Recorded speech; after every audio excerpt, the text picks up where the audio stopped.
bukas sa Minute to Win It Head-to-Head Challenge. Sa 60-second circle, ang unang pares, dalawa sa pinaka-sexy na kababaihan sa buong Pilipinas. Maganda, maliginitan at malakas ang dating. Please welcome sexy cover girls Jen Dalton and Jazz Manaba.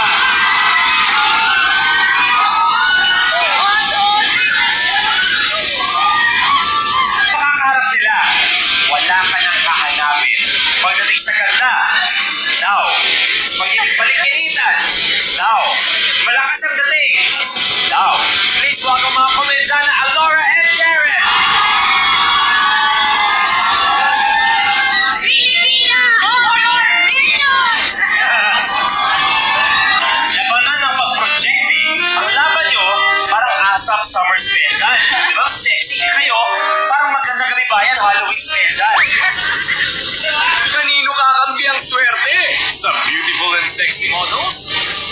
Mag-enjoy kayo, bahala kayo sa mga buhay niyo basta ang kailangan maubos ang ilang free combos na sa loob ng tissue box sa likuran niyo.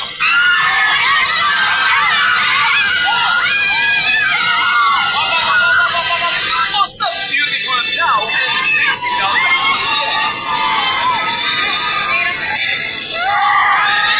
Pakinggan yan bukas sa Minute to Win It Head-to-Head Challenge.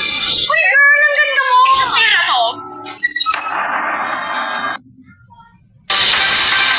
Nandito ako sa school, parang kinakalimutan ko na yung mga problema. Pagbutihin niya ang pag-aaral niya, matupad niya yung pangarap niya. Walang makakabawi sa kaalaman ko. Kayawanan ko po yan akin lang.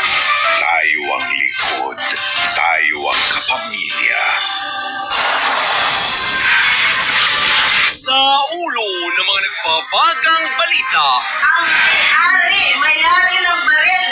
Dapat siya yung managot. Bakit yung baril niya nasa bata? Sana di ko na ikaw yung pasunod.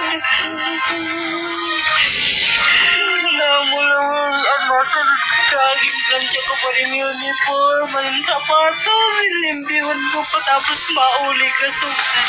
hustisya.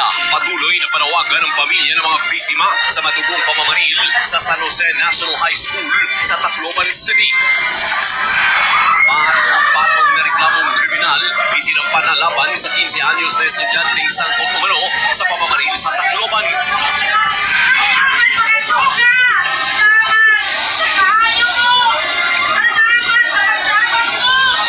Basketballistang si Rene Bobet Paterponya na ilibing na.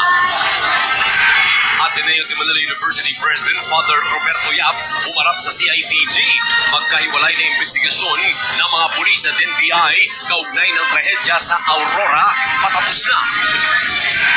Kawatan, nag-ala Spider-Man ng tangayin ng cash at cellphone sa butika. Gogo Martin, nag-uumapaw ang pasasalamat sa mainit na pagtangkilik sa Sigabo. Pero papunta pa lang tayo sa exciting part. Tayo, uwi na kita sa amin! Ayun, sa inyo pala.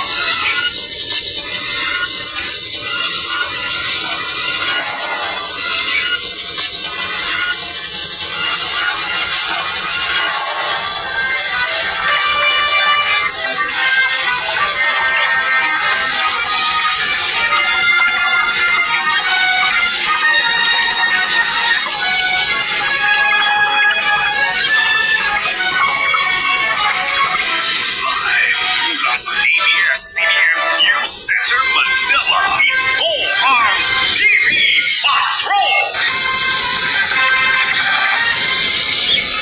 Magandang gabi, Pilipinas!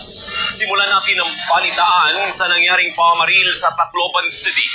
Walang salitang makapaglarawan sa pagdadalamhati ng tatlong pamilyang nawala ng anak matapos masawi sa pamamaril sa San Jose National High School. Para sa kanila, dapat mapanagot ang mga sangkot sa krimen kahit pa mga minor de edad ang mga salarin. Live mula sa Tacloban nagpapatrol, Rafael Usano. Rafi,